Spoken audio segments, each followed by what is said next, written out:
Hi yours, இந்த வீடியோவில் இப்போ பார்க்க போகிறது என்னென்னா அபிராமி அந்தாதி பாடல். இந்த பாடலை தினமும் பாராயணம் பண்ணுறதுனால யோக நிலையை அடைய முடியும். இப்போ இந்த பாடலை பார்ப்போம். வாழும்படி ஒன்று கண்டு கொண்டேன், மனத்தை ஒருவர் வேலும்படி அன்று, வெல்லும்படி அன்று, வேலை நிலம் ஏழும் பருவரை எட்டும் எட்டாமல் இரவு பகல் சூழும் சுடர்க்கு நடுவே கிடந்து சுடர்கின்றதே. இப்ப இந்த பாடலுக்கான பொருள் பார்ப்போம். வாழும்படி ஒன்று கண்டு கொண்டேன் அப்படின்னா அழிவில்லாத இன்பத்திலும் மரணம் இல்லாம எப்பயும் வாழக்கூடிய வழி ஒண்ணு நான் தெரிஞ்சுக்கிட்டேன். மனத்தை ஒருவர் வேலும்படி அன்று அப்படின்னா இந்த விஷயத்த ஒருத்தர் தியானத்தினால தெரிஞ்சுக்க முடியாது. வெல்லும்படி அன்று அப்படின்னா வார்த்தைகளால இது சொல்லியும் புரிய வைக்க முடியாது. வேலை நிலம் ஏழும் பருவரை எட்டும் எட்டாமல் அப்படின்னா 7 கடல் 7 உலகங்களையும் கடந்து இருக்கக்கூடியது, 8 மலைகளையும் கடந்து இருக்கக்கூடியது,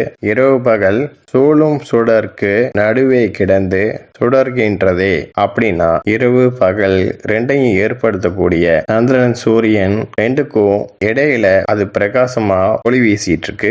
இந்த பாடல்ல 7 மலை 7 உலகங்கள்னு அவர் குறிப்பிட்டிருக்கிறத நம்ம 7 திரைகளா நம்ம உடல்ல இருக்கிற 7 சக்கரங்களாவும் எடுத்துக்கலாம். 7 திரை நான் இப்ப சொன்னது வள்ளலார் சொன்ன 7 திரைகள் தான். சூரிய சந்திரன் அப்படின்னு இந்த பாடல் குறிப்பிட்டிருக்கிறது நம்ம கண்கள்ல இருக்கிற சூரிய சந்திரன்கிற 2 கலைகளை குறிப்பிடுறது. சூரிய சந்திரனுக்கு நடுவுல ஒளி வீசிட்டு இருக்குன்னு அவர் குறிப்பிடுறது நம்ம 2 கண்களுக்கும் நடுவுல இருக்கக்கூடிய ஆன்யா சக்கரத்துல இருக்கிற இறைவனை தான் அவர் குறிப்பிட்டிருக்காரு. ஓகே வியூவர்ஸ், நெக்ஸ்ட் வீடியோ பார்ப்போம். இந்த சேனல் சப்ஸ்கிரைப் பண்ணுங்க, பெல் பட்டனையும் பிரஸ் பண்ணுங்க, லைக் பண்ணுங்க, ஷேர் பண்ணுங்க. தேங்க்யூ.